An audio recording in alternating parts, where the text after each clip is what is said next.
So maternal separation leads to the decreased methylation of the argine vasopressin and cortical releasing hormone gene. And what this does is ramp up the stress system.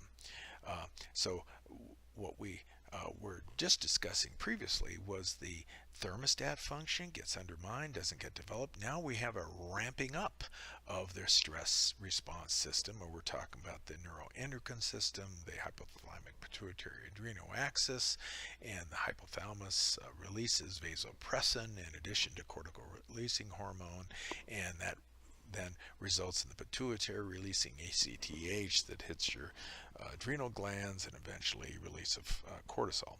And so what we find is that maternal separation actually turns up the hypothalamic pituitary adrenal axis. So there are other factors that we want to take a look at, and in doing so, we could now understand that it's really not a matter of bad genes, but rather it's the interaction with the environment that's so important. So up until now, I've been talking about neglect or secure attachment.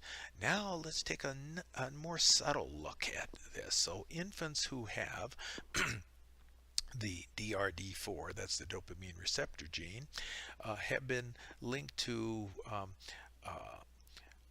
lower receptor efficiency and greater risk of acting out kind of externalizing behaviors if they experience maternal loss and trauma, in other words ACEs, early on. On the other hand, infants with the DRD4, the dopamine receptor gene, who were raised by mothers with no unresolved loss and in fact secure attachment respond by actually being in better control of their behavior, have less externalizing behaviors, in other words less acting out, than kids who don't have the DRD4 gene.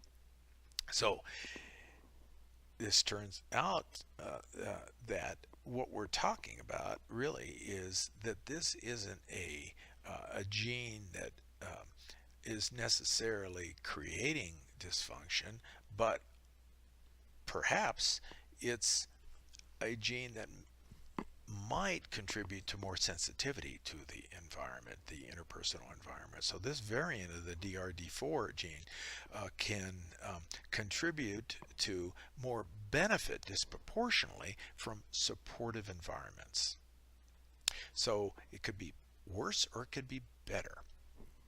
It's not that if you have this gene, it's going to be worse.